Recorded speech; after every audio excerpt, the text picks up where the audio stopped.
afternoon. My name's Callum Miller. I'm the director of Millersoft Limited, and we're a UK Gold Pentaho partner servicing clients across Europe. I'd like to introduce today the concept of magic pivot tables, a new feature which Pentaho introduced in version 3.7 of the Business Intelligence server. Magic pivot tables are essentially derived automatically from any CSV spreadsheet input to the Business Intelligence server. So they essentially allow end business users the ability to create pivot tables free of any IT involvement. And I'm going to show you today how that's achieved.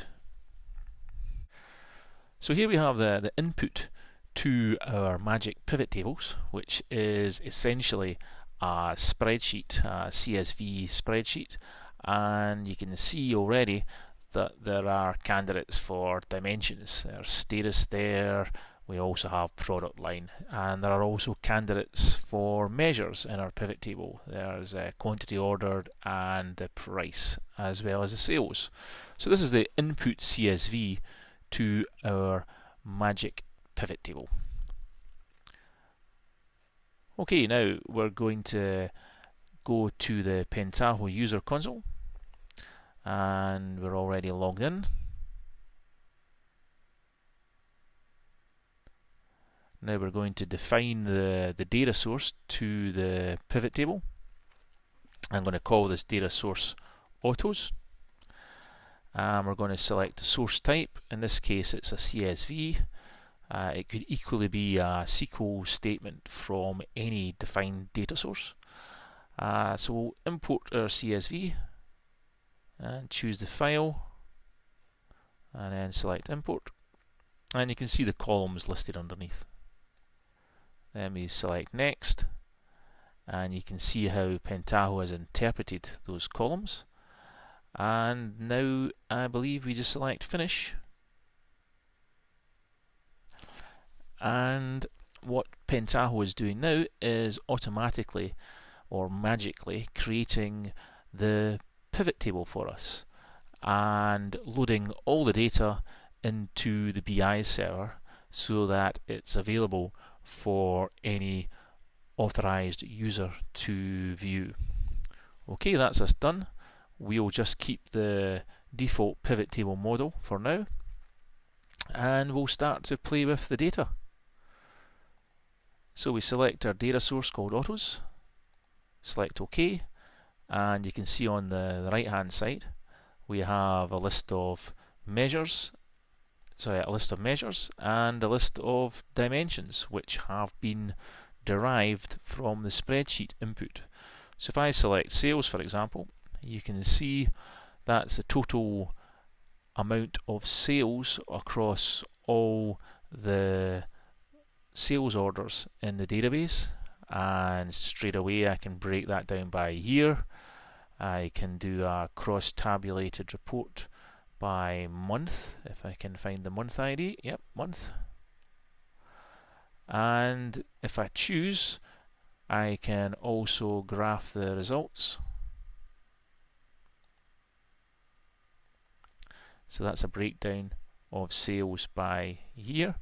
If I go back to my pivot table and move the cross-tabulation back to the year and then select the graphing features again, then you can see the volume of sales across time broken down by months.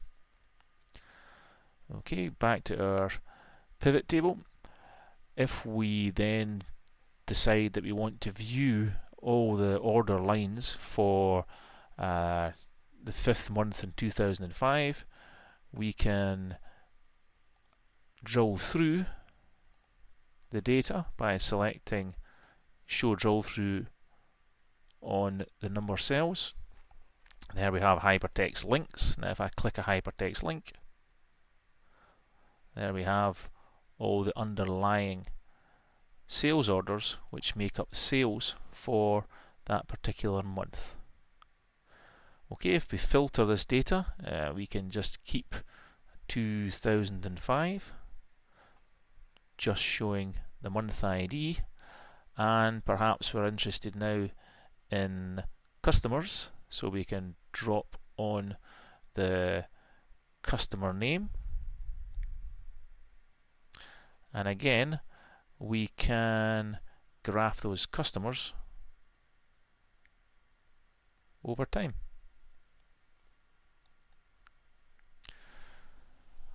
Okay, what we have now is essentially the pivot table which was magically created on import of the CSV, but we can tidy it up a little.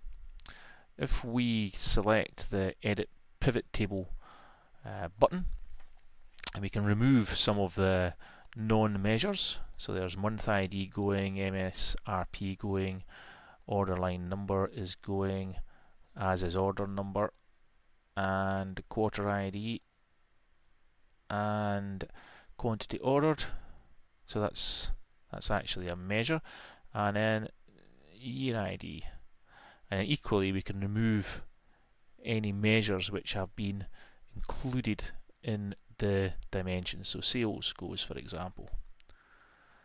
So already we've tidied up our pivot table, but we can also add in additional measures. If, for example, we want a count of the unique customers, we can do that by adding in a new measure called customer name. We'll change that to customer name count, and then we can do a distinct count on the number of customers. In addition, we can add in the sales order number. We can drag that over, drop that onto the measures.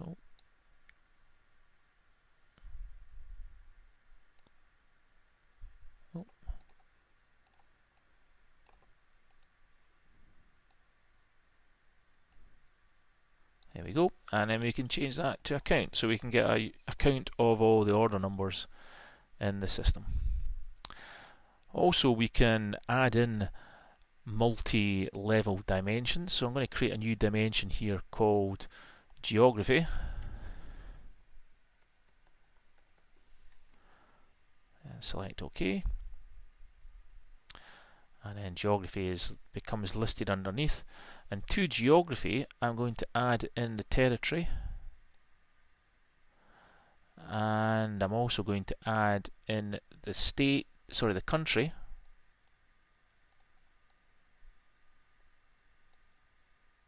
and then also the state.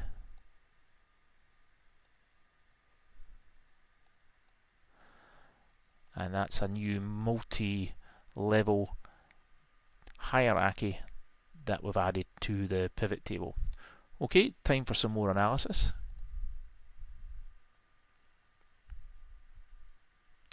So we're now applying the changes that we've made. So you can see we've got a new list of measures here and our new dimension of geography.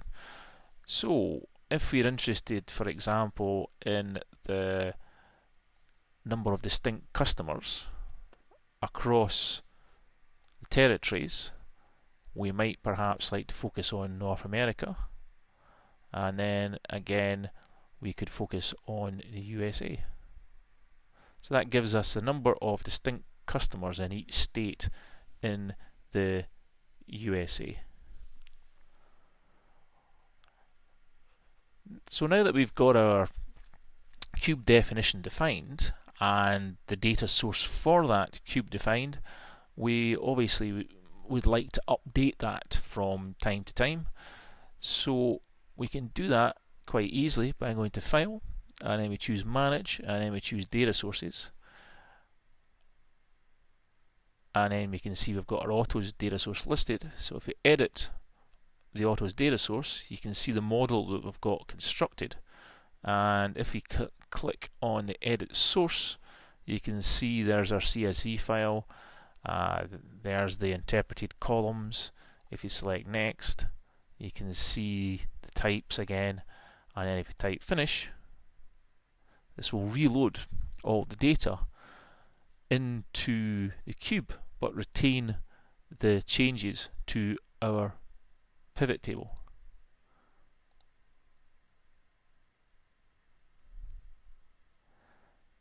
And that's the data source updated.